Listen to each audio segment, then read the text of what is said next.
For more than a decade, FTI has strived to become the leader in the aftermarket performance transmission and converter industry.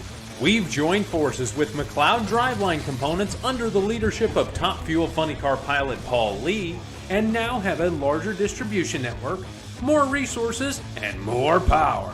Come see us in the pits and ask how you can join the FTI family. It's not cheating, it is the competitive edge. Hey, it's Antron Brown, driver of the Macro Tools Top Fuel Dragster, and yes, I'm a 3-time world champ. But you know what? When I win, I go straight to WFO Radio, baby. I want to see you listening in. It's time for an inside look at the most powerful motorsport on the planet. WFO Radio, NHRA Nitro. This is It's time for an inside look at the most powerful motorsport on the planet. Oh yeah, WFO Radio, NHRA back Nitro. On the air. How's everybody doing out there, guys?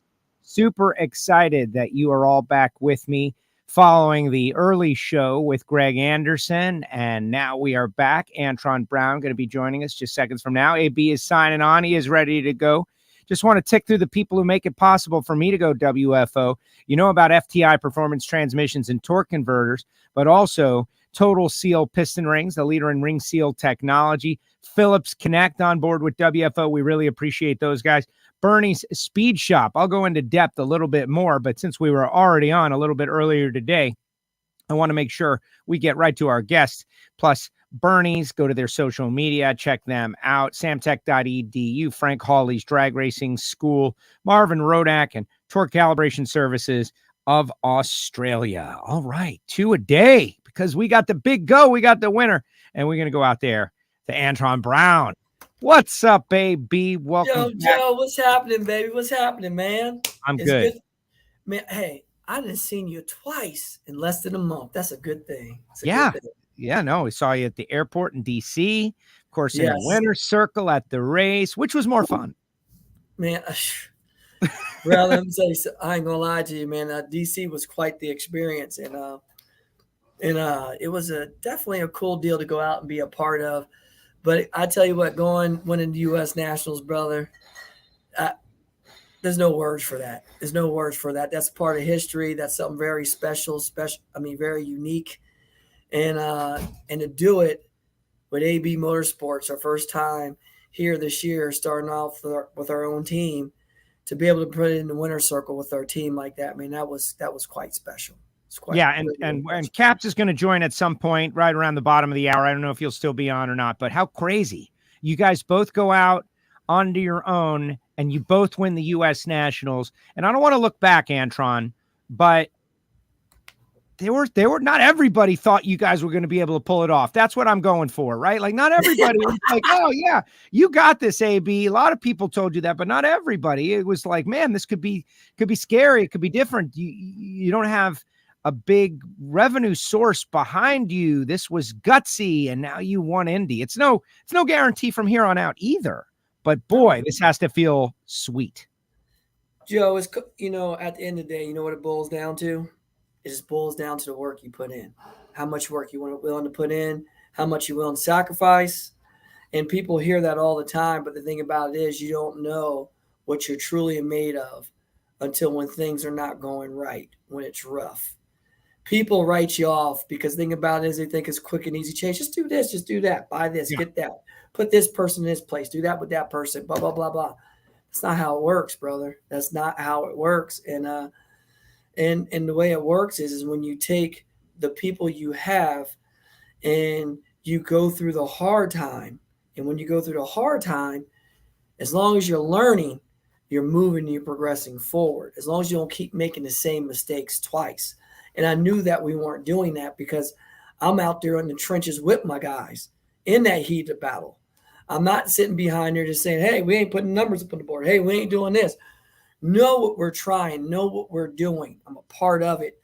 And to be on the side of the trenches there with Brian Karate, Mark Oswald, Brad Mason, our entire Macro Tools, Lucas Oil team, the way with TRD in the backfold doing their thing. And, you're looking at it and you're seeing how all the stuff's coming together. And I'm like, all right, we're going to get there. We're going to get there. We've got some plaguing us. We got some gremlins in the closet. We got to find them. We got to get them out. Then you see the guys starting to come together. Start seeing the men to mesh together, and you start seeing them start communicating without talking. That's when it starts getting good. And the thing about it is, we're still not there yet. We're not there where we want to be. And like, during that race, like, we had a couple rounds where we were dropping holes right before half track, still running 71, 70 flats. Like, if we don't drop a hole, we run 60s like we did against Justin in his semis. We didn't drop a hole. We went 330 and ran a 369. You get what I mean? So sure. We're right there. And then in the final against Brittany, we dropped the hole at half track. That's why we went 319. I mean, our car was on a high 68 run right there. Like, we were gone. And we're looking at in shallow stage and everything else. And Brian and Mark just pouring the coals to it, man. And we're growing and we're getting stronger and better at the right time. And we had a couple races slip away from us. Like, we should have broke out like we talked about Topeka in Seattle. Brainerd, we lost in the second round. The track just got away from us. We just didn't make the right adjustment, and our car was running extremely well. We ran a 68 there first round. You know what I mean? So we looked at it, it's like, man, we let that one slip away, and Steve-O smoked them down the track and beat us. So that's what it was. And we just, every experience we're growing from and we're moving forward, plain and simple. And I like our chances in the countdown. Tony Pedregon don't say too much about us in the tower. He gives us compliments, but we're always the underdog. But I don't mind being the underdog. We'll keep on being the underdog. Wow, Tony, he catches a lot of heck for what he says and what he doesn't say. But listen, that's part of the gig. I'm looking at the reaction times, Antron. I'm looking at the reaction times. You guys have kind of been in the wilderness the past few years, but your reaction times haven't gone anywhere. You're 44 against Steve. You're 40 against Justin. You're 33 against Brittany. Maybe in a little bit, maybe not. But it's the final. No. You've had to wait, but now you seem like the driver, is ready. Joe, all you gotta do is look at NHRA TV, brother. I never go in deep. So you hit that 33. That'll scare some people right there. All you gotta do, but that's what people do. They assume because they look at lights, they look at this, they look at that. All you gotta do, I love NHRA now on TV. They show you now how everybody stages. They show you if you're blinking on. Well, you see when I come in, you see me take one little bump, another bump, and my light flickers on or it's on. That's it. You don't see me going, boom, and take a chunk. I do the same thing every time and just attack the tree like I do. I just start getting the zone. And it's not just what the driver does, it's how great the car reacts. My guys did a great job of making the car respond, putting the right amount of clutch on it, giving it some snap. And when you do that, the car reacts better and you get better. And the more rounds you go, the better you get. Okay. We won the championship. I never forget. And I think it was 2015. I shallow stage at Maple Grove every lap, and I was in the 30s every lap. And everybody goes, how are you doing that? It's just, you get into that zone and you and the car are like one. I felt like Yoda. Hey, love a Star Wars reference. And that AB you got on your shirt, it looks like Star Wars font to me. Looks a little Star Wars-y to me. Hey, I wasn't saying you rolled it in. I was saying maybe you did 33. So you hit that. That's a 33. That's a really good reaction time, Antron. I know you're known for that, but that's on the edge of what's possible. It is when it gets hot outside, you won't see a light like that because the cars are set up a lot lazier with a lot less power. But when it gets good outside, like we had in Indy, when everybody was going 64, 68, 70 flats, and the track was super, super tight with the overcast on it, and the track tip never got over 105 degrees, where it was like high 90s, that's very well possible. And you can kill the tree. You can hit on it, and you're going. If you notice, you saw a lot of people in the 40s out there. It all depends on what track you're at.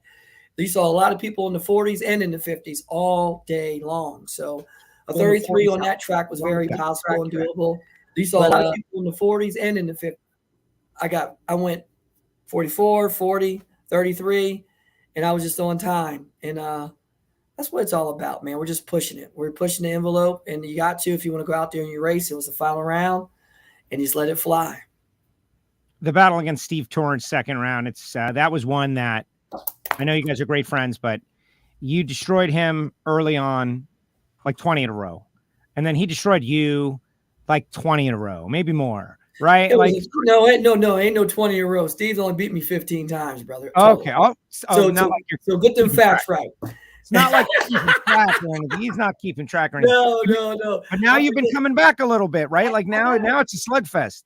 I forget what the stats is. Hold on, watch this. Ted, what's the stats on that? Ted, give me stats. Ted's We can speak the facts. But at the end of the day, I mean, it's 35 and 21. 7 and 6. 7 and 6 in finals. 35 and 21, says Ted. Yeah. So me and Steve. So me and Steve has been at it for a long time, and I tell you what, Steve is no joke, brother. The last 4 years, he has owned this class. Like the Capco boys has owned this class. Hats off. I mean, they're not winning like 6 races or 7 races a year. Them jokers were going off winning like 10 races a year. Like, you know what I mean?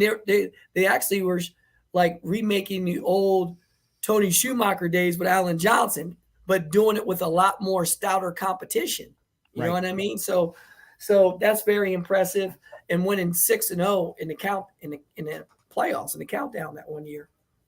So with that being said, is me and Steve always bring the best out in each other. We put our heads down, and brother, we are really good friends off the racetrack.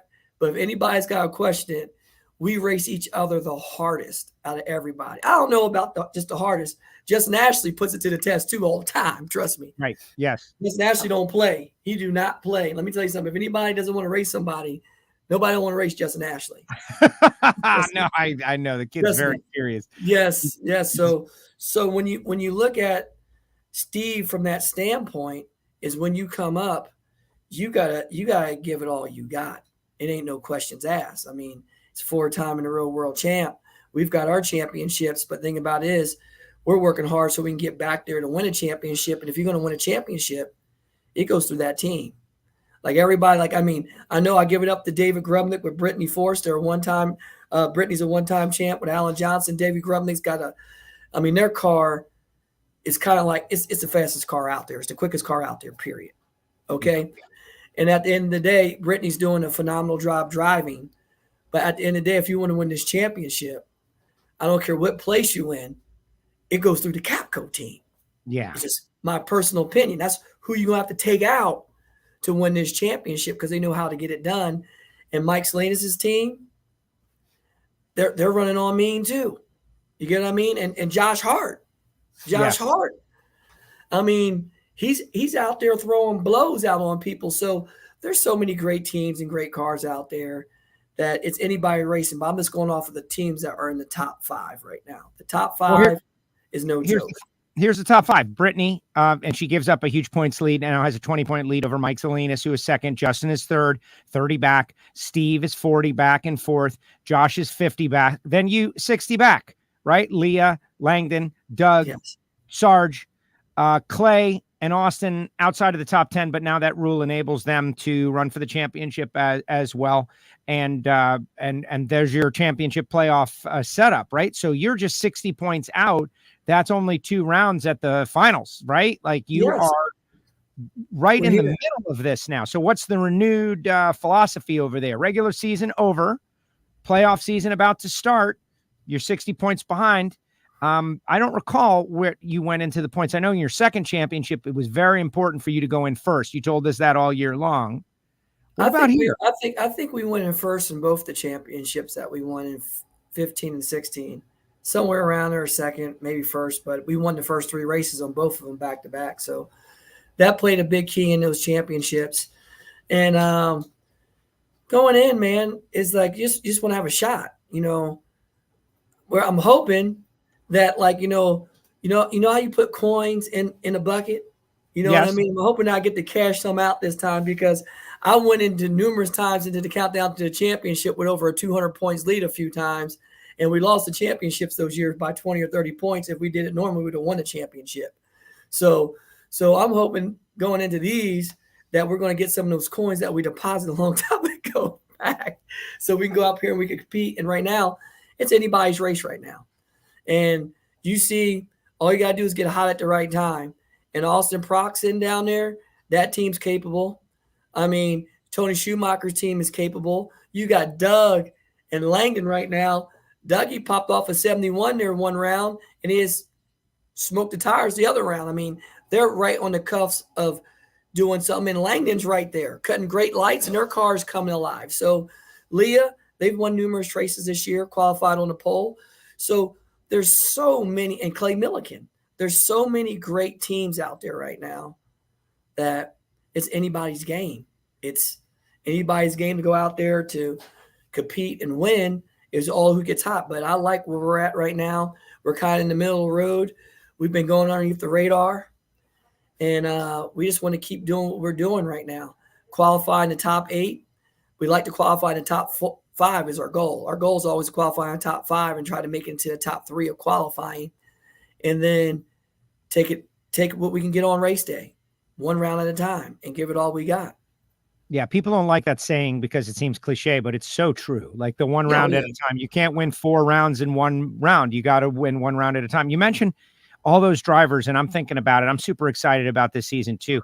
And everybody you listed, they can definitely get anybody at any time. Like, you know, Langdon, like, right? You don't have to, maybe they're not going to win the championship, but at any one time, at any one moment, they can ruin your chance in the first round. And that's what's crazy about it. It's and Joe, like you said, it all depends on who you race. Like, you get what I mean? Like, you could race somebody totally different first round and win, but if you're lined up against this competitor, you would have lost. You get what I mean? It all depends on where you lined up. And the craziest part is, look at Langdon and Justin Ashley's first 33. round. I was just going to bring that up. What? Langdon goes 33 and loses. See you later. Hey, 33, but where was Justin? 38. Okay? So when you're looking at it, I mean, the track was medieval, brother, where you get on, if you get up on it and you hit the gas, the cars responded because everybody's trying to hit it so hard. And when you look at that, it all depends on who you line up against. Like, look at first round. There was a couple upsets. Like, people got taken out. You're like, they just got beat. You know what I mean? And you're looking at it, you're like, wow. Like, you know, look at Salinas. Salinas, who do you race first round? Tony Schumacher went 74 with an 047, assuming the ladders on NHRA.com are correct, which they aren't. Yes, it is. And then Salinas, who do you race second round? Salinas ran Doug Coletta. And Doug Coletta went at 71, right? Or so 80. Coletta went 71 in the first round to beat poor Clay, who went 72. And so Clay's like 56 and a 72, and he's loading up. Doug's going to the next round. Doug takes down Salinas and then loses to Brittany. Yes. So, but you see what I'm saying? Like, that first round, I was thinking about that round because I knew Dougie ran a 71 against somebody first round, and Clay was right there. I think Clay lost by like 0.006 of a second or something like that. Craziness. But yes, exciting for the fans. And you got to see every race. You got to watch. You got to follow. And there's going to be, I don't know if it's heartbreak, right? But it's definitely the reality that at some point you can't win anymore. So you got to start strong. You said you guys won 3 races in the countdown to start off your championship years. Starting off hot it's important. Yes, it is. It definitely is. And what happens is like, when you get started with that momentum, the guys got a taste in their mouth of what it takes to win each round, doing what it does. And then you start getting that confidence because you get more laps down the track. So you go to the next race, you get these weather conditions. You says, okay, we got to put our car here. Then you put your car on this tune up to run this and to do that. And when you start getting that, and then Brian starts getting comfortable, knowing what the car is going to do, is repeating what it's going to do. Then you start honing on those little things like, hey, let's put a little fuel here. Let's take a little fuel out. Let's change the timing map. Let's sprinkle a little bit of clutch here, or let's speed the flow up, slow it down, do this, do that. And when I start seeing that happening, that's when you know that now you're not here no more. Now you're here, and now you're starting to make that turn, and you get into that little fine little line to go down that track and to get better and better. And that's what you need to compete with those cars out there. You know, That's how, Grubby goes out there and runs 64 when everybody else is running like 70 flats or 68s. You know what I mean? So with that being said, we got to keep pushing on those envelopes so we get there. And then when you're there, then you just keep on pushing to go past there and go forward. And that's the direction that we're heading in right now. Yeah, on that, can anybody run with those guys? Like, okay, now you're in the playoffs, right? And all the testing and all the figuring and all the sorting. Like, I don't know when you would do that now, but like they can do something that is insanity when they want to, but the conditions have to be there. Do you need to be able to do that? Like, you beat her in the final round, right? He backed up a little bit and you guys picked up and you guys were good. Well, I think they really ran good like that.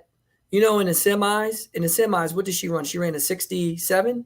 She ran in the semis. Brittany ran a 67 with a 6 at 3:35 with a 46. Okay, so they ran really close to that. They might not run a 67, but they ran a 68. When she raced me, she rolled it in there. So that 71 was not a 71. Okay. So NHRA on NHRA on Fox shows you. Yeah. The graphic. I don't have the graphic up. The graphic is great. Like, I love the graphic. So I looked at it and she rolled in there. So she lost a couple hundredths off there the way she rolled in. And so I mean, in essence, she didn't really go a 71. I think she really went like a 60, like a 69. So we're in the 69 range. And they might have lost a little bit off the 67 where she could have ran like maybe a 68, but she really went probably like a 69 against us. But no, Grubby just kept it in the same deal the whole day long, running. And then Brittany just rolls into the light turns on is why it looks like on the TV. I don't know exactly what she does, but on TV. Here's the graphic. Here's the graphic that I think you're talking about that I love. Tell me about this graphic. This is from a couple of races ago, but to me, it tells the tale. Well, look at this right here. So you see John Force racing Capps, right? Yes. Look where his tire's at. Or matter of fact, you know what the best way to look at it is? Look where his front of his fender goes to in the front of his tire, like where the bottom of the spill plate is. You look at Force's, his deal's all the way there at the end of the staging line. Look at Capps. His is right in the middle. That's the difference of it looks like the difference almost about 4 inches. So Force is 4 inches farther forward. And that right there, 4 inches, is worth almost about 300s in ET right there.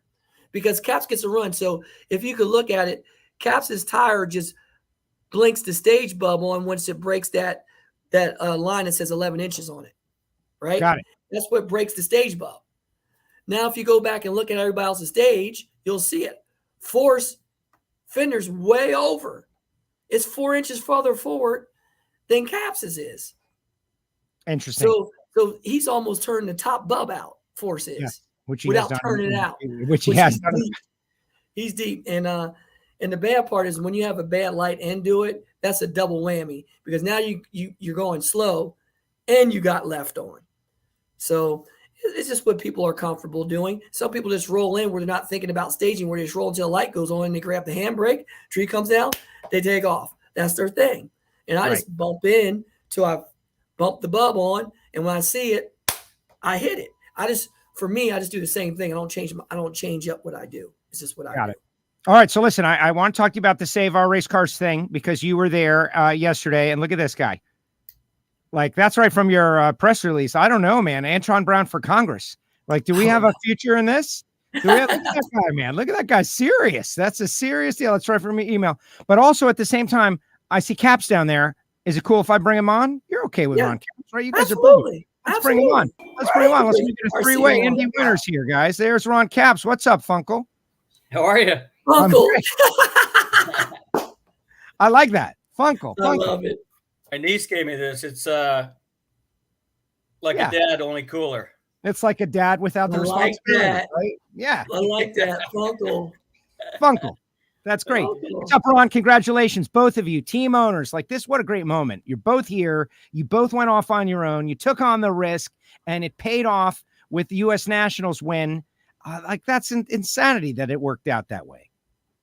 Yeah, well, thanks to this guy right here. He was a big help. It's funny because Antron and I, we've known each other a long time, and I always always pushed him to get into a nitro car. I always knew how great he would be and how great he was on the bike as well. But I just felt like that was going to be a natural fit for him. And we always kind of, without coming out and saying it directly, we always talked about growing old together in our sport of NHRA. And, that entails, sometime down the road, not being a driver, but in the meantime, before that comes along, trying to be a team owner and a team driver, which for me was so out of reach, it seemed like.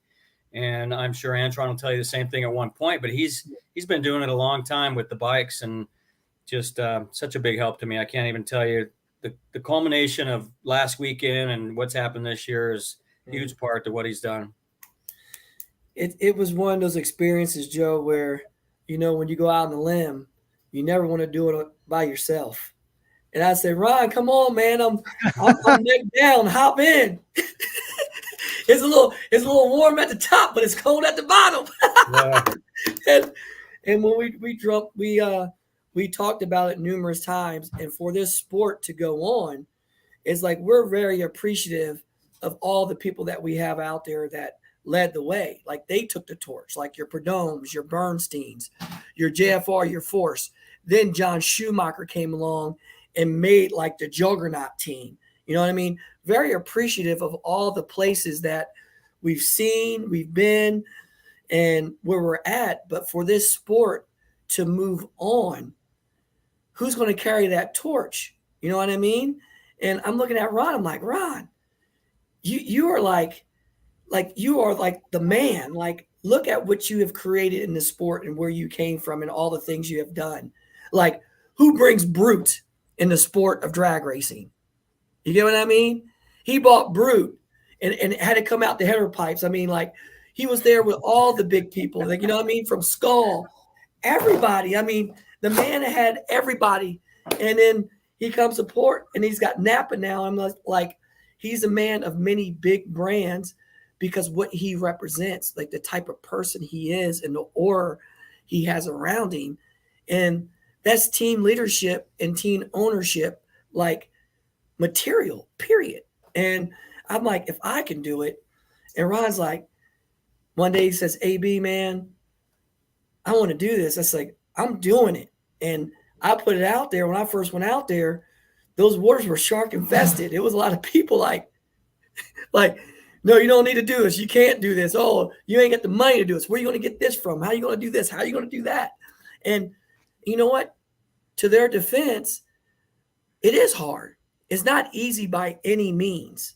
And me and Ron will both tell you that.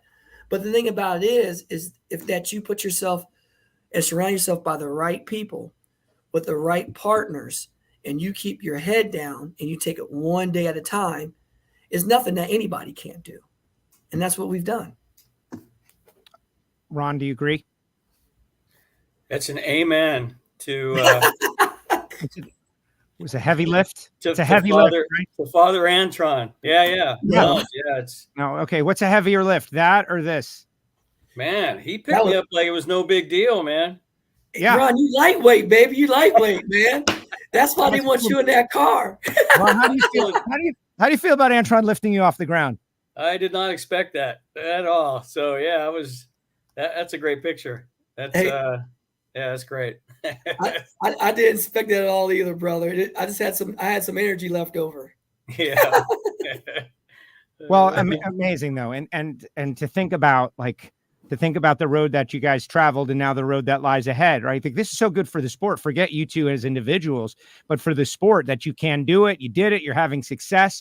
Didn't have to happen that way. You guys could have bumped along the bottom and ran out of money. Like that could have happened too, right? But it's not going to happen. In fact, pretty big payday for AB, but an even bigger payday for Ron Capps, who won the Pep Boys, Antron. Like this guy, man, he's rolling in it. Hey, Joe, let me tell you something. I teased Ron a couple times. I went over there. I was like, hey, man, I go, man, you got that money from that Pep Boys, man. You looking good, man. And then I'm up there like, man, we got the U.S. Nationals, man. I got to check. I'm looking over at Ron, and Ron's just quiet like this. Nobody knows. Nobody knows. Can I get out of here? Can I get out of here? He like, I got both my hands in one pocket, and that joker's like this. Where am I going to take this at, AB? Where can I carry all this money at? Is that true, Ron? Part of it, maybe. Yeah. Yeah. Slightly. Oh, I talked to cousin Donnie. I know all about it. I know what's going on. That was pretty amazing. But to sweep the weekend. So I talked to Guido. I got a video. I don't know. I kind of want to play it, but I'm a little worried about the internet. But I saw both of your guys in the winner's circle, right? Like Oswald got emotional. Mark Oswald got emotional on the starting line. It was awesome to see. That guy is incredible. And then I go talk to Guido in the winner's circle. And I was like, oh, man, like this is going to be great. You know, he won it with Capps. It's like, Guido, you just won Indy. How does it feel? And he goes, like the other 3 times I won it. I was like, this guy is a bad dude, man. He is not playing around. He was kidding, but he wasn't, if you know what I mean. Yeah. Yeah. Several of my crew guys had won it a bunch. You know, I said the same thing. I mean, we won Indy. And he said, you won Indy. I go, how many times you won? And the one guy goes, 3 times. I'm like, get out of here then. So, yeah, it's, you know, this is the same team that was with Jack Beckman. So these guys have won a lot of races together. And that's what really intrigued me. And we first got together. So I knew that was, I wanted to be a part of these guys, and I wanted them as part of what I was doing for sure. And it's just been a great team effort. And yeah, it's Guido, man. You know, think of all the years he was John Force's, all the race wins as a crew guy when I first met him, and throughout the years and what he's done with other teams. And he's worked on, you know, Brittany's car. He was on Ashley Force's car, you know, and came over, was with Beckman. And so, yeah, a lot of, and he's got a lot of Austin Coyle in him, which is great because I hear a lot of the stories, and I can tell a lot of things he says and does have a lot of Austin Coyle in him, and especially the way he approaches a race car, very much a lot of Austin Coyle in him, which is a huge compliment. And I think that tells you why he's been so successful. Yeah, you ran everybody that was a hitter, though. Like, that's the thing about this racing Funny Car. And Antron, I don't know how much you guys are able to keep up with, like, what's going on over there in Funny Car. Especially you're not like exact teammates anymore. And like previously you had a lot of the same people walking in and out of the pits, and maybe you do, or maybe you don't. I know there's the Toyota connection, etc. But the matchups were the best of the best when Robert calls out Tasca and you know, Ron, like you guys, like the best of the best ran each other. Everybody had to go through everyone. So Ron, you didn't duck anybody, right? You had the toughest possible matchups, and you won it fair and square. And like, this is 2022 is the Indy that was, I don't know, I think it's one of the best ever. Well, yeah, you look at J.R. Todd's car. That's a championship car, and they didn't even make it in that thing. And that just tells you how tight it was just to get into the All-Star race. So yeah, you know, we want to revenge a little bit on our buddy Tim Wilkerson. He's a Napa Auto Care guy and a good friend. And so that's why we wanted to get back at him a little bit. And that was fun. That whole call-out thing was fun. Antron, those guys did it down in Gainesville. I don't know if you had the same experience, but when Robert called Tasca out, you should have seen the drivers backstage. I mean, Tasca, he just got flushed. We all looked at him, and he was like, oh, man. And so from then on, it changed the tone on everything. And then, of course, Guido threw down low ET, which ended up in first round of this event, which ended up being our low qualifier pole position run. Mm-hmm. But to do that against Wilkerson, that gave us a chance to get after Forrest. And I wish I could have heard the crowd when they asked me at the top end, like, who do you want to take? And I'm like, it's the biggest race. It's the biggest event. I want the biggest guy in the world. And that's John Forrest. So, I mean, that was huge to do that, you know, but we felt like we had lane choice, and that was the call to make. I thought it was cool. AB, were you keeping up with it? I was keeping up with the whole thing. Joe, I watch everything in Funny Car, brother. I'm up there. I'm usually up there. And when they run before us, I'm really watching. And because I go up there, I got time to get in my car. And I was up there, man, every round. And it was crazy, man. It was literally crazy. I was like looking at him like, wow. Like when Hyde called out Tasca, I was like, oh, that takes some balls right there, brother. That was ballsy because the way Tassa's car's been running, yeah, it's been AAA throwdown. And then, but you ain't got no good draws because he don't want to pick Capps either. You get what I mean? You're like, hey, right. I'm gonna take Ron, but no, they're gonna drop a 386 on you, and then and you're looking at all this stuff. You're like, who do you call out? And he wasn't going to call his teammate out. He wasn't going to call out Force, and then Alexis was in there too, wasn't she? Yes. She was in there. But then and like I remember her running really good. I'm just like looking at him like, there's no good call outs. So you might as well take the one that you, because let me tell you something. And me and Ron knows it.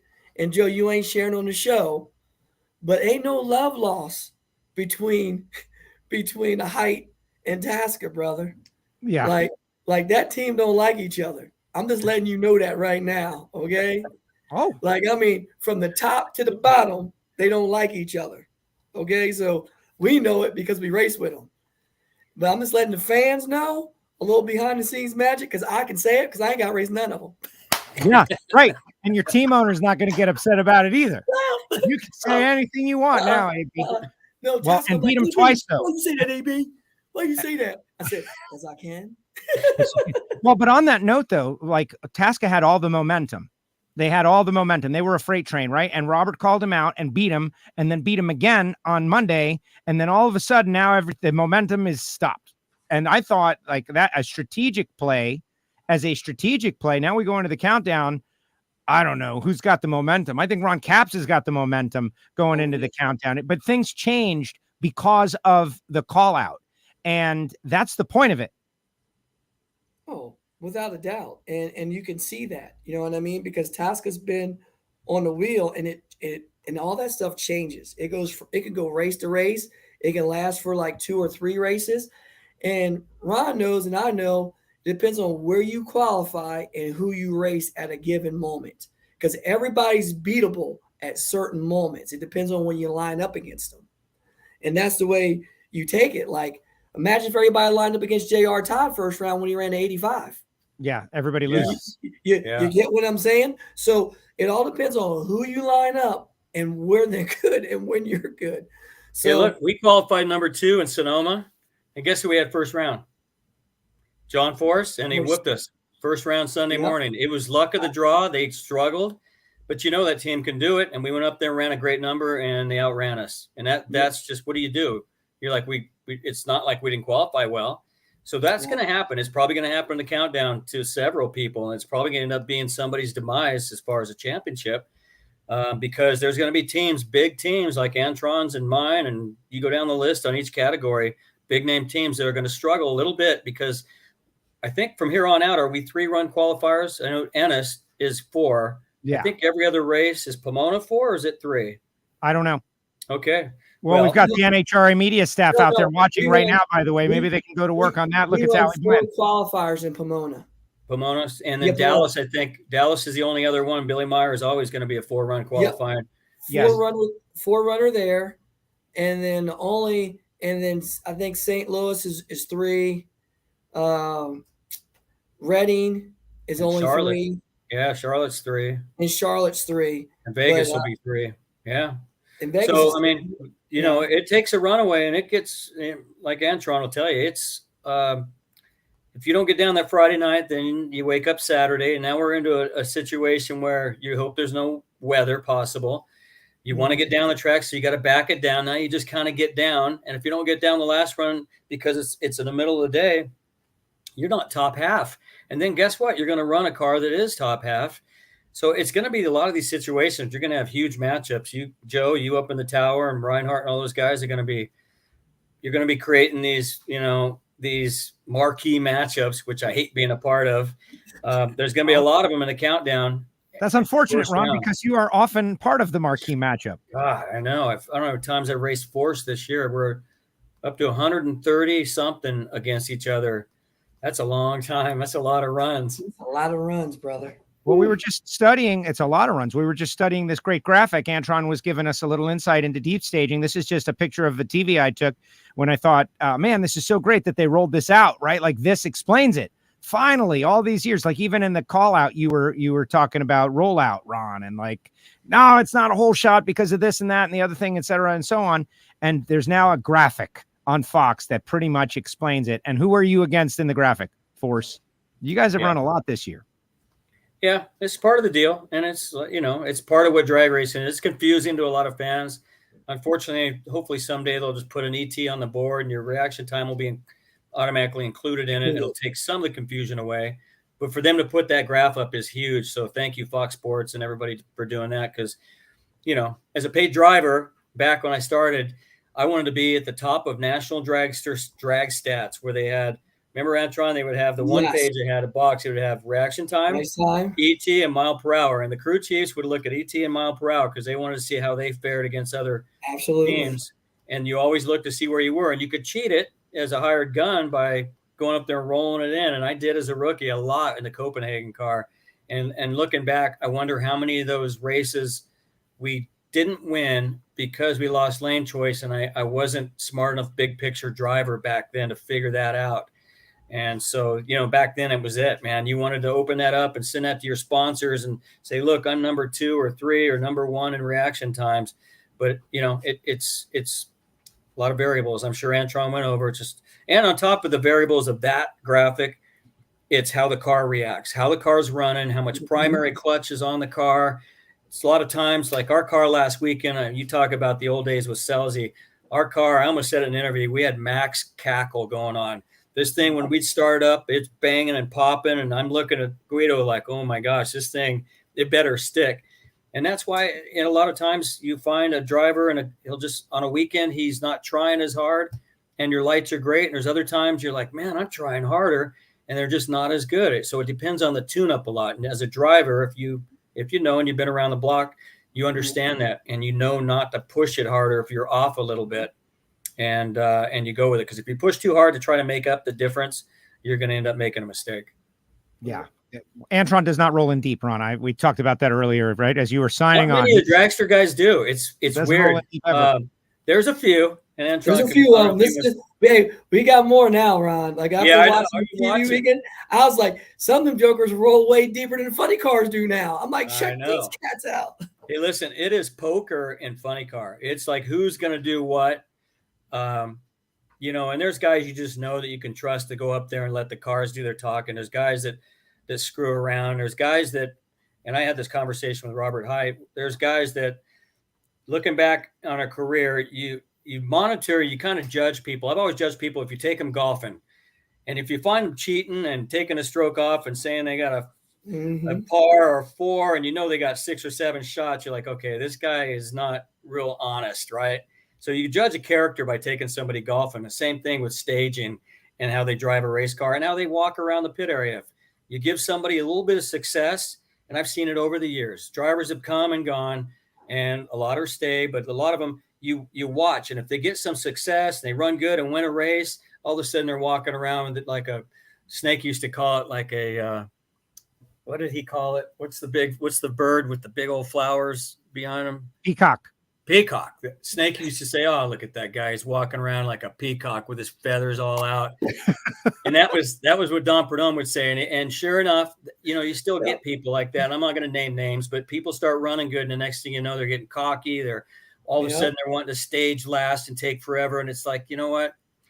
Roland Young told me my best advice ever. And that is, on your way up the ladder, treat everybody nice, because guess what? You're not going to stay there. You're going to come back down. And if you're respectful, then you'll be treated respectful. If you're not on your way up, then guess what? It's not going to be a good thing coming back down the ladder. Wow. That is tremendous. You heard from Snake throughout the day. I know that, but how about after the fact now? Like what's, who was the most, I'm sure a lot of people text you from across motorsports. This has been a story. This is like the Dale Earnhardt story, honestly. It's like the 1998 Dale Earnhardt Daytona 500 story. By the way, Antron, if you got to bust out, you just say the word. I'm keeping you for as long as I want. You know what I mean? But if you have to go do AB Motorsports stuff, you just wave and let us know. Ron came on like 20 minutes after you. But Dale Earnhardt won the Daytona 500. Ron Capps has won the U.S. Nationals. No more questions, no more stories. Who was the coolest people that congratulated you? Oh, geez, I don't know. Ace, Snake, Roland. Just people like that to me, the coolest. Ronnie, Howard Stern show. Yeah, it's just, I'm still answering messages. Everybody watching right now. Yeah, but nobody picked you up. Antron's like, what about me? I did. Me, damn it. I know. Look at that. That's a great picture. I'm gonna get that framed. Yes, that is. That's epic. That's it. Greg Anderson said to say congratulations to you guys, by the way. Spoke with Greg a little bit earlier, and he talked about what you're doing, Ron, as really great, pushing the sport forward. And that's what needs to be to happen. All right. So before we let you go, I want to talk about Antron's appearance in front of Congress yesterday, Ron, because this is something that's near and dear to all of our hearts. And I've got the link in the chat section. I'm going to put it up there for everybody. AB, I felt a little weird. I talked to everybody earlier. Anytime I tread into the political arena at all, I get nervous that somebody is going to become angry or irritated. But this is one that we need everybody on this, right? It's not about one group or the other group. Without one or the other, this doesn't happen, right? We need everybody on our side. We need to convince some people that modifying race cars is not only not a bad thing, but it's a good thing. Well, the thing about it's not even modifying race cars, it's modifying your normal motor vehicle, like a motorcycle, pickup truck, race car. Like without them, that's our stepping stone to becoming who we are. Like it won't affect Ron, myself, and all of us that's already got a professional career. We made it here, but the ones that are coming up, like our kids, their kids and their kids after that. And the thing about it is just, why can't we just have that one certainty in law? Even though the EPA says it, that we're not against racing. We're all good for racing. But if you look at the big picture, if they're going after all these aftermarket companies that make it, and be honest, if you go to a small business like Ron and myself own and say we're making parts, or I'll give you an example, a Centroid machine. A lot of people don't know what that is. It's a 5-axis CNC machine that you can buy. And the only people who buy that machine is people that actually do modified cylinder heads for production vehicles or make cylinder heads from scratch, whatever. It does a whole port job and everything. That's all that company does. It doesn't do any other manufacturing equipment, right? So if the EPA makes the deal and comes down and says, well, hey, you can't modify cylinder heads no more, that whole business is out of business. Right. And then what it does is it starts there. Then eventually it makes its way to us that race on the racetrack. Because you know why? We can't find places to buy race parts no more because they're all ran out of business. So you say, oh, no, we're not affecting racers. But they have numerous cases that's on the books where they said, no, we're for the racers. But then in their inclusion, it goes, well, we don't even care if it's modified. It's not allowed to be done, even if it's for competition. But then they say, we're not there to be against you. So at the end of the day, they pick and choose who they go after. And it's fine. If people are doing stuff that's wrong and illegal, we're all for that. But what we're saying is give us a certainty in the law that protects us and the people that are doing the right things so we can move forward and let our future generation be able to modify a motorcycle like I did, that I can take to a drag strip because that's what I can afford. Because people can't afford off the bat, full-blown race vehicles, like race purpose vehicles. Like you buy a Super Comp dragster, they're not 20 grand like they used to be back in the day, which was a lot of money. 60 grand, 70 grand, 80 grand. Not even 60 or 70. If you buy a turnkey car with a full-blown engine, building one for my son, I'm going to have over $110,000 in this car. Yikes. You get what I mean? A roller, brand new roller, 60 grand with no engine or tranny in it.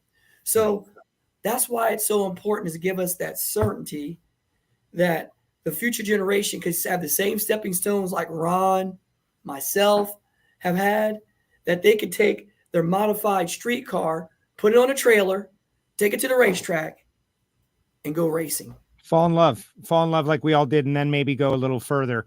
So the action step, I just put up the link that you put in your email for people, and it can, I called my congressperson, Antron, because I felt like you were on Capitol Hill.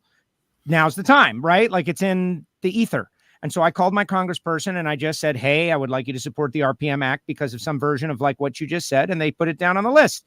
Is that the best thing that our folks can do out there?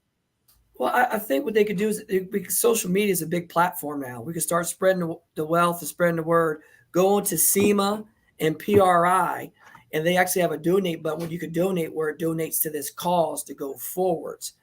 And they've been fighting this deal since 2015. This ain't like something that I just went to. Like Ralph Shaheen's been there. Richard Petty has been there. There's numerous people through all of motorsports industry that has been up there as witnesses tell them their story so they understand how it affects the whole industry and stuff I didn't even know. Did you know that like motorsports is over $100 billion industry that affects the economy that much everywhere we go? No. I never knew when PRI comes here to Indianapolis, just to Indianapolis, it affects the Indianapolis economy by over $75 million. Wow. Can you believe that? So when you think of motorsports as a whole, how it affects like from the hotel industry, restaurant industry, to convention centers, and then all these all these different companies and manufacturers, it's huge. It is huge. You know what I mean? F1 coming to race in Las Vegas. And Ron lives in California, right? So you think of California being the most strictest state, right? The strictest state. But they actually have a deal in their rules for race cars that you could modify race cars. And they're the most strictest state. But we can't have that certainty in the federal law to go across the board for motorsports, period. It makes no sense. I appreciate what you're doing. $75 million at PRI. That's a lot of St. Elmo's shrimp cocktails, apparently. It's a lot of it. A lot of it. AB, I'm going to let you go. I know you're busy. I want to let you go. I'm going to spend a couple more minutes with Ron. But thank you for what you did yesterday. You know, that's intimidating to go up there. Was it generally well accepted? Positive? It was well accepted, and it shocked me how many senators that was up in the committee that came from racing backgrounds, that they raced at their local like local tracks, dirt tracks, drag strips, minivans around Dover, Delaware. I mean, like, I was like, wow, like every single one of them had a story to share. And Mark Kelly, the astronaut, yes, he was the one that was one of the leading members of this deal that loves motorsports, who's actually a senator of Arizona. And he stated some stuff that Arizona had one of the first drag racing deals back in 1910, his state. Wow. So there's a lot of history of our motorsports out there, and it was a lot of support up there. So I see this act having a very strong possibility of moving forward for sure. Well, I hope so.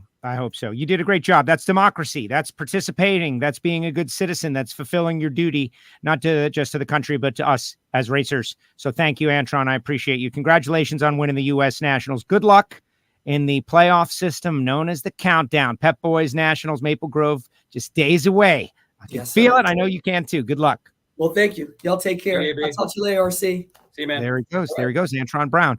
And Ron, you know, he had been on for a little while. I know he had to get going, man. He's got to sign some checks. I'm sure he had to sign some checks. So how'd you celebrate? Well, it's my wife's birthday, and we talk about it every year, and we finally won on her birthday. And so luckily, I flew both kids out, which was kind of a last minute thing, which ended up being the coolest ever to have the experience. This Taylor, our daughter, had been a few years ago, but Caden hadn't been since he was a little kid. He didn't even remember. So the video I posted a video Jeff Morton shot up there with the family. It's funny because I watch it, and Robert smokes the tires, and you see the kids. They're smart enough to know the drag race isn't over till the car crosses the finish line. And actually, we had a cylinder out and moved me over to the center line. Yeah. What about that? Scary. Guido and Medlin joked they were trying to hit the button, and whoever had it couldn't get to it. And I'm like, why didn't you guys? I had no idea where Robert was, but it's funny to watch the kids because you see Caden back there and they're both like frozen until you see I cross the finish line and then they celebrate. So that was pretty cool, but we celebrated. We got home. My wife loves just hanging out, watching movies. So we did that with the kids. And then we had her mom and dad over last night, did that again. And then we're having a UFC party at the house here with some friends over that just a group of our local friends that we've all get together, and we'll do that for her birthday. And then I'll get to sleep for a couple of days before heading to Maple Grove, hopefully, because her birthday is always fun, and we usually celebrate for a week or so. So what's the feeling? Is it elation? Of course, you're happy, but is there a sense of relief as well that there's all those questions that you'll never have to hear them ever again? Like there's no question about Ron Capps' career anymore. The championship. Well, you know, he hadn't won Indy. He only won one championship. No, 2 championships, the U.S. Nationals, your team owner now. Like all of that stuff is just gone. It's just gone. It was on the radar, annoying, and now it's gone, never to be asked again. It's nice, man, because, you start to wonder if it's ever going to happen. And I started wondering if it's going to happen years ago.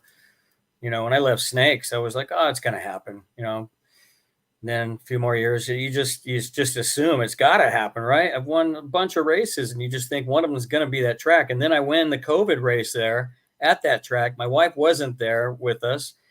And then, of course, Kevin McKenna, all those guys, well, it's not really Monday. It's not really the U.S. Nationals.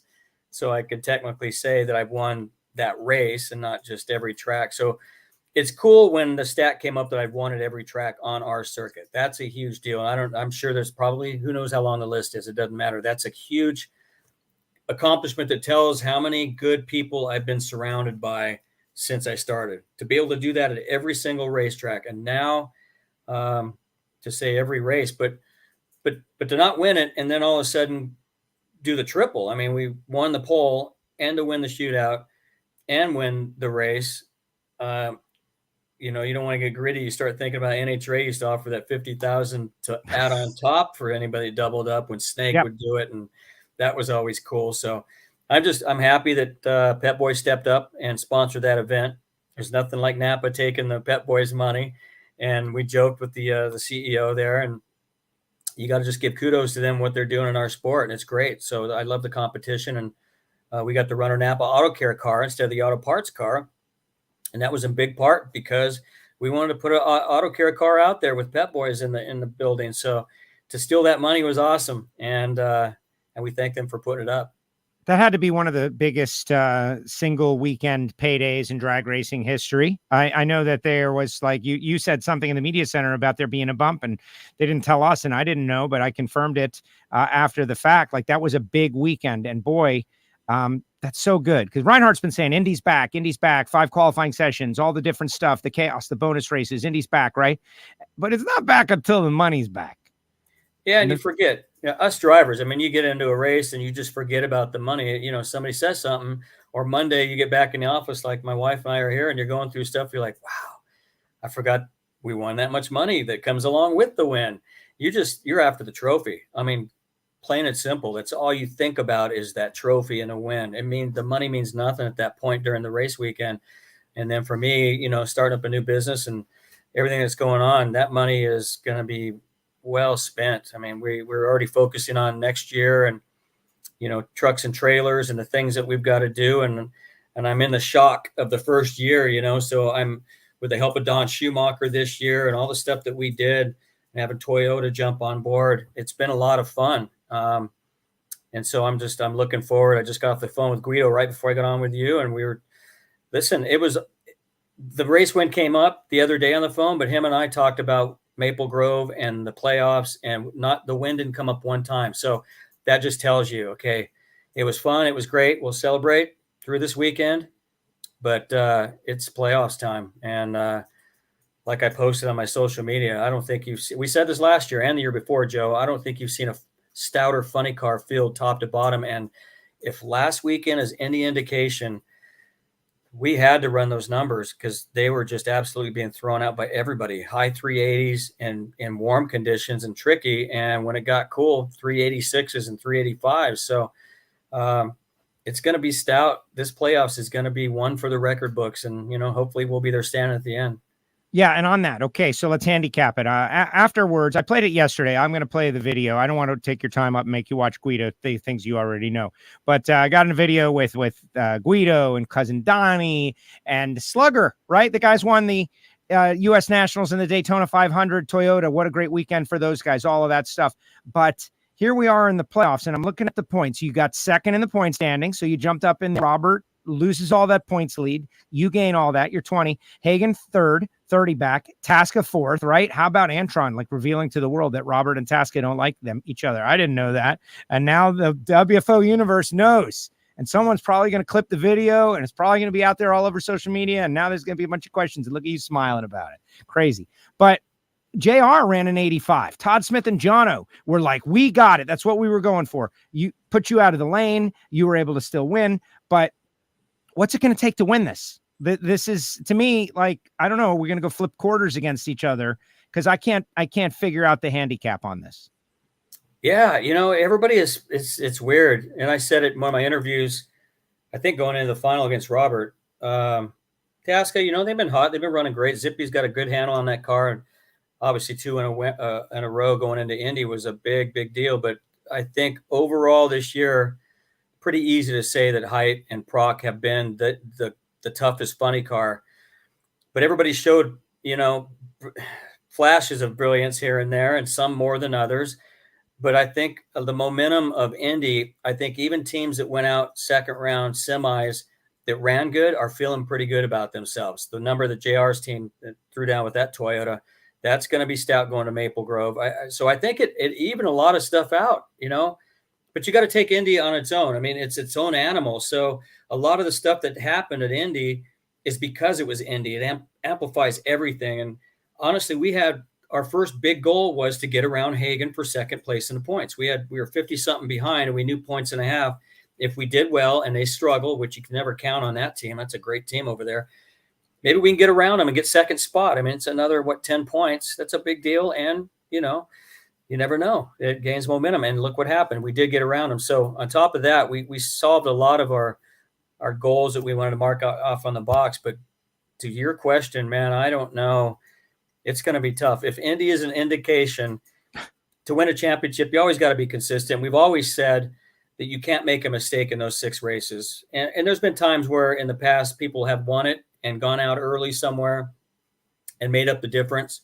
But consistently, it's like a road race. You can't win it at Maple Grove, but teams have lost it that first race. You know what I mean? Gotten so far behind, it changes your mentality because you've got the 3 in a row. So we go there to Charlotte to St. Louis, and you just want to be still in it. And if you can be ahead at that point, that's awesome. I've been in so many countdowns that the scenarios are so, I one year Bob Fry was talking, we were in St. Louis and we had a pretty good points lead when I had, I think the Brute car, and everybody was saying, man, you're going to coast in. And, we ended up losing the championship by a few points. But back then I was telling people, please stop talking like that. I know how it is. And sure enough, we had something happen. We had lost early that weekend. We got a little behind, lost early the next weekend. Next thing you know, we ended up losing the championship by just a few points.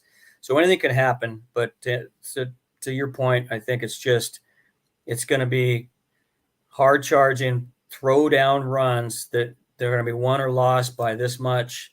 And whoever wins it's going to be pretty gratifying. Yeah, I can imagine. And you mentioned the kids knowing to not cheer before you've crossed the finish line and the win light is on. That's the same about a points battle too. You can go cold at any moment. But man, it's so exciting. The higher qualified car won every round on race day. That Reinhart was talking about it, a crazy stat that had never happened before. Huh. And just, I wonder, what does that mean? What does that mean? Luck? Is that luck? No, I think that's a useless stat, honestly. We've seen it go both ways. I just talked about Sonoma. We qualified number 2 and then 4 struggled. We ran him first round and lost. It also has a lot to do with lanes at a certain track. There's certain tracks we're going to go to where there is a blatant lane that is better for a funny car than the other because of the short wheelbase of stiffness. And dragsters not as much a lot of times. Luckily, all the tracks we're going to are pretty good both lanes. I can't think of one where there's, oh my gosh, like Bristol, there's a major bump more than one or the other or something like that. So I don't see that being huge, but the race day, there will be an advantage to having lane choice. You're going to want to keep it and you're going to want to use that. But I don't stand back right now and say, okay, this is going to happen at that race. And that stat, I don't think is going to probably come up again. And again, look, a funny car. I mean, it doesn't matter if you qualify top half or not, a lot of these races. So we've seen winners out of the bottom half of the field a lot. Blake wants to know if you're excited about returning to Chicago next year. And I guess that would be the whole, yes, you are. Very, very. I miss that place. I've got a lot of good friends that I met there. A lot of great memories at that track. And the best part is it's not far from Indy. So having the fact that we can have our crew people and our team members have family come, that I enjoy that. I enjoyed having them. They're up in front of an area in our pit area, and it was nice for the crew guys to have their wives and girlfriends and families and kids close to them at the track and stay over and barbecue afterwards and things like that. I think that means a lot because these guys, I was a crew member. I know I was on the road a lot, and it's a big deal. And you got little kids at home and you're not around them all the time. So for me, Chicago means close to home. St. Louis, another great race, close to home for them. So very excited about going back. Well, I'm excited about the countdown. I'm excited about the schedule. I'm excited about going to Seattle before Sonoma. I think that's going to be an interesting deal. There's a lot of good stuff going on in the world of the National Hot Rod Association, but really it's all about the competition. And I don't think the competition has ever been better. And so let's keep it going. Ron, congratulations. You won Indy, man. You won Indy. Awesome. The real Indy. The Monday. It was on a Monday too. Yeah. It's just like it's hard to believe. I mean, every morning I've been waking up on East Coast time here in California at 4 a.m. And I wake up and lay there and think, man, we finally won Indy and we got the belt. You know, we're going to have a party here at the house on Saturday night. And Donnie's coming down and all our local friends. But this belt, Tom Patsis made the trophy. He made the World Championship trophy last year, and he made this. And this thing is pretty cool, and it's heavy. This is no lightweight deal. So we're going to have a lot of people playing with this thing, I'm sure, at the house come Saturday night. But what a deal, man. Guy to stand behind you, though. You got to have Donnie holding it up. You know how it goes. You have a guy holding it up. Yeah, just a lot of fun. So I'm glad I knocked it off the list, Joe. You don't have to hear that anymore. But I get it now, Ace and those guys, when you talk about would you trade an Indy win for a world championship, that some of the people have done that. And to Ace had never won an NHRA World Championship and was asked about all the Indy wins. Would you give one up for a world championship? And when I saw him get asked that question, it took him a long time, which tells you how big a deal Indy is. So it's very cool. You got to have both, and you got both. If you had one last year, they would have busted your chops about not winning on Monday. They would have been like, yeah, you won the U.S. Nationals, but it was on Sunday. It's technically not really the deal. So sorry, Ron, you got to win it again. Now, you are a team owner also. It was all meant to be. Yeah, and I'm a Funkle. I'm like a dad, only cooler to Trisha. Yes. See, Trisha, also handsome. What's the other one? Yeah, Corruptor. It's really extraordinary. Yeah. The great corruptor is really what uncles are. Funkles are great corruptors. It's great. Hey, you want to see the bad? Hey, she's my brother John's daughter, so she knows corruption. Okay. Yeah, no, I know where you're coming I'm joking, but my brother is a blast, and so she's had a great childhood growing up with him as a dad. That is awesome. Yeah. I did Donnie Cam on the starting line. My contribution was recording Dr. Don on the starting line. Like, what's this guy going to do? And he was happy. He wanted to touch people and he wanted to tackle people, but he was like, I didn't want to upset anything. I'm like, you should have dove in there and just started tackling people. Right. Take him down. That's up on our social media. Ron, congratulations. I think this is awesome. Man. But here we go. Go celebrate. And then in a week, we'll be at Maple Grove to start it all again. You got it, man. There he goes. Ron Capps with us here. WFO. Thanks, Ron. Appreciate you. And let me play the video now for everybody that didn't see it yesterday. The Winner's Circle, a celebration of these guys, the Ron Capps, Dean Antonelli. For those that didn't already Winner's Circle, U.S. Nationals. WFO, let's see what we got. Oh, look at this. Dean Antonelli, you won. How does this feel? Like the other 3 times. Oh my gosh, some trash talk right there. In the Winner's Circle, like the other 3. This one's a little different because of this. I've never doubled up. Boom. First time. Well, I doubled up with Austin and Bernie. First time on my own. Congratulations. Thank you. Way to go. It's all about the guys. And there they are. They're celebrating. What kind of celebration is this goes on with this? Do they get to go on the boat? So they're preaching for the boat. They only hold 10. I think we get 15 on it. We're going to try. All right. Be safe. Thank you. Congratulations, Dean Antonelli. All right. Look at this.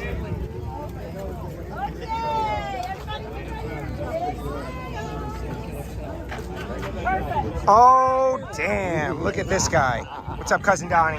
What do you got to say? This is live. This is going to be on WFO, so no profanity. First of all, I got to say, when you come into the Winner's Circle, you just go, bam, and you got to flex your stuff. You know what I'm saying? Yeah. Today, you get in the left lane, and you hammer down. When you get pushed to the right lane. So basically, Donnie is our team entertainment. Correct. I mean. And every now and then I make a decision, right? What decision? Grams. Well, like Grams. when we eat. Oh, he's got that down. He wants to go on the boat. So now it's down to like 13 people. Oh, okay. Yeah. 13. I like the boat and steak. And we have a grill, ice chest, and a boat. I like all of those things together. All of these things have good. All right, go celebrate. Look at this, and the Capps over here. Capps over. Oh, I got Donnie Cam of the whole final. I'm gonna tweet it. I got the Donnie Cam. Just keep smiling. Nope, no, not at all. Not at all. Not at all. All right, here we go. Look at this. Perfect. Rhonda doing her job.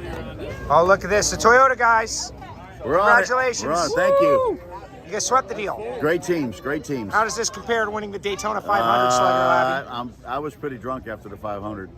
Well, of course, you're not going to do that. You're not going to do that here. No, they're both special events, that's for sure. Congratulations. Thank you. Appreciate it. Paul. There you go. You guys Paul, won we got to get Paul back. Yep, wonderful. Wonderful, wonderful. Can't ask for anything more this weekend. This guy's the business guy. That's it. Paul brings in the money. He makes all the money. That's it. That's it. All right, there you go. And that is amazing. Amazing. Congratulations to Ron Capps and Antron Brown on winning the Big Go. It changes lives. It changes attitudes. It changes perspective. But now we move forward. We move forward to the Pep Boys Nationals out there at Maple Grove, the House of Chaos. Wow, I think that's a great name I just came up with, like off of the top of my head. You don't even have to be a genius to come up with something like that. The House of Chaos, Maple Grove Raceway. Kid Chaos, and of course, Kenny and Kenny Jr. and everybody that saved that track, saved it. It was no guarantee that it was going to be a drag strip or, who knew what they were going to do. Someone could try to build a mall on it or houses or whatever. No, they saved it. And they're grinding the track this week. They're getting it all ready to go for race 1 of the countdown. If you're anywhere in the Northeast, you should be planning to go to that race. All right, final comments in the comment section, guys. 2-a-days. We had Greg Anderson a little bit earlier today. We had GA a little bit earlier today, and he had positive things to say. He's going to go to a party with Rick Hendrick. It's all great. And then we had Capps and Antron. I've got some cool stuff too, like the WFO store link. I'm putting it up in the chat section right now. And if you subscribe on YouTube, that helps us. Subscribe and click the bell down there.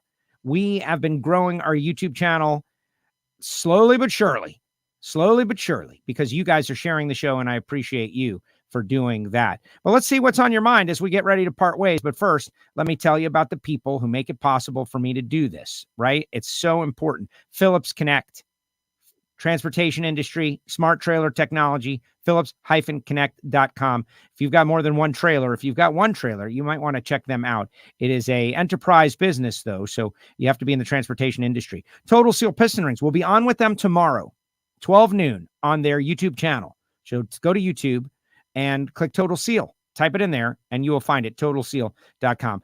FTI Performance Transmissions. I'm so proud that I took a great risk, and I said, FTI or the field in Super Comp. Who would it be? I'm taking FTI, and sure enough, FTI came in. 93B, that's the part number of the torque converter used by Austin Williams to win the U.S. Nationals. He told me that. I was like, can I use your name? He said, yes. FTIperformance.com. FTI or the field in Super Comp, and FTI comes out on top. Bernie's Speed Shop, Bernie's.com. Go to their social media. Check out all the cool stuff that they've got. Bernie's.com. Josh Hart and his team, they're going to factor into the countdown as well. There's no doubt. They've got a quick and fast hot rod coming off a career best not that long ago in Brainerd. Lost a squeaker to Brittany. Go to Bernie's.com and check them out. Plus, samtech.edu, the School of Automotive Machinists and Technology. If you want to learn to be a CNC programmer, Motorsport EFI tuner, go to samtech.edu. Frank Hawley's Drag Racing School. It's time for all the Christmas stuff now. This is a gift. Just get ahead of it. Send one of your great friends or family to Frank Hawley's for the Dragster Adventure, frankhawley.com. Torque Calibration Services of Australia, torquecalibrationservices.com.au, one of the largest in the Australia Pacific region. They do race cars. They're getting ready for the Bathurst 1000. They do land movers, earth movers, big machinery. That's Matt Clark down under. You can follow him on the Twitter machine, Matt Clark E. And Marvin Rodak, Rodak'sCoffeeandGrills.com, the hot sauces and spice rubs. He's getting all psyched up for Funny Car Chaos down there at the Stampede of Speed, where I will be for 8 days at the Stampede of Speed. My Rodak's banner is not coming up. At least I can't see it. Maybe you guys can see it. There it is. But I'll be down at the Stampede of Speed for Funny Car Chaos on through the Fall Nationals, doing a lot of their social media stuff. So come on down to the Stampede Speed, wherever you're from around the country. And if you want to go, let me know. And get a little Rodax coffee, 817-924-6821. The hot sauces and the spice rubs and everything. That is so good. And then finally, earlier in the show, when I talked to Greg Anderson, I told you about Caleb, right? And I was like, yeah, Caleb, he met some great people. And, he's not a Patreon. And Caleb's like, hey, man, I'm a Patreon. Thank you very much. That's why I was there. So like I said, the Patreon meetup was a great success out there at Justin Ashley's pit area. And we're going to do another one at Las Vegas is where the big Patreon meetup is going to be. And of course, we'll meet up wherever anybody meets up out there. But if you want to join the Patreons, patreon.com/WFO Radio. All right. Before we get on out of here, let's see what some people have to say. And yes, we got to pull the cut. Of Antron outing the Robert Hight Tasca feud. To be fair, I know about a lot of stuff, and some of it it's not right to put out on the air. It's not right to say this one hates that one or there's beef for me to do that, right? Because sometimes I'm trusted with information. That's one I didn't really know about. I mean, I guess you could think about back when they were all on one team and then they're not on one team anymore, and maybe there's something to that. But AB threw it out there, and now it's out there. Wow. And that illuminates the call out even more. And I had been lobbying for Brittany to call out Steve, and then Steve, who the guy is a deep thinker, right? He goes, so Joe, in the media center in front of everybody, he calls me out. Do you still think Brittany should have called me out? Because if she does, then people don't get to see us race in the final round, which was awesome. And I said, that's a good point. Yes, but I still think she should have called you out to begin with, because I think that would have generated even more interest beyond drag racing, right? Like, that's the problem, is we've got our own fans that we love that already show up, and we got to try to get some new fans that have never showed up before. They're going to watch for the very first time. And so it was an interesting perspective, though. And on Tuesday, when we are back, I will give you my thoughts on the countdown, right? I don't know if I'm going to make a pick per se, but I do agree with Antron. Team Capco, like, how do you discount them? Because they're now running well again, and they're the 4-time champs. And I believe in respect. 4-time champ. The way I look at it, until you knock them off, they're the favorite, right? Till they get knocked off, they're the favorite. You go with the hot hand. And how do you decide the hot hand? By race, by minute, by qualifying session, by season? They've won 4 in a row. So I think they're the hot hand. All right, let's see what everybody's got to say before I bounce on out of here. Final comments. Great show today. Shows, Jim. Thank you, Jim. Another great show. Buy your merchandise. Support WFO with Patreon. Thank you, Keith. Appreciate it. Keith asking the questions about why they left DSR. Keith, I didn't feel like it was appropriate right now to go into what might be a negative direction. Like, I don't know the answers. Tell me about all the messiness that happened at the end of last year. Just didn't feel like the right thing. That was my judgment call. I know everybody watching in the chat section, I don't always ask every question that's good gets put up there, guys. I think about it. And this is, we're in a happy moment of elation. They both won the U.S. Nationals. Antron saving Motorsports by going to Capitol Hill. I don't know, felt like a negative direction. I don't like to go in that direction sometimes, right? But thank you for supporting WFO, of course, and I feel like you owed an explanation why I didn't use your question. Another great show. I will buy WFO merchandise, says Mark. I will do it.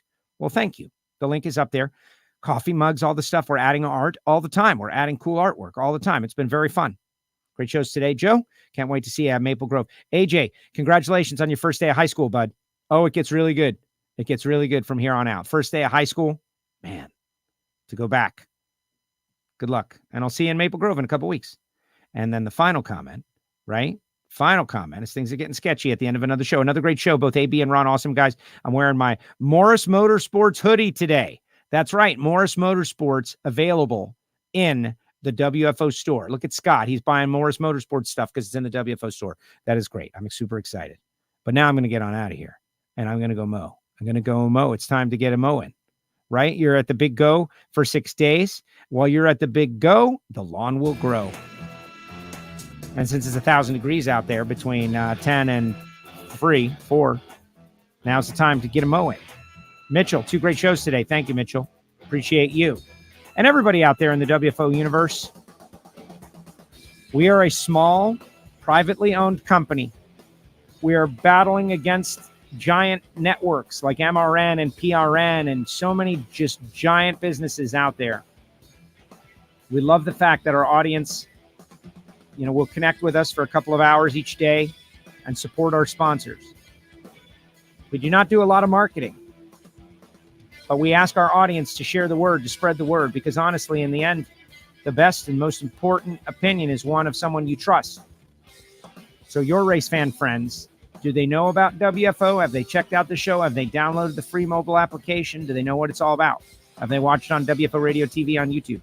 Maybe, maybe not. It's the kind of show that you got to follow along each day, each week. Crazy stuff happens along the way, buried in the shows, and you got to watch them. Down there, subscribe, click the bell. Those of you listening to the audio-only podcast feed, we appreciate you guys greatly as well. Thank you. And to Ron and Antron, thank you for coming on today together. Because now we just got Matt Smith left, and we're done with our U.S. Nationals Camping World Series winners. That's pretty awesome. Tomorrow I'll be on at 12 noon on the Total Seal YouTube page. Greg Anderson gave us a great drop for that. Amazing.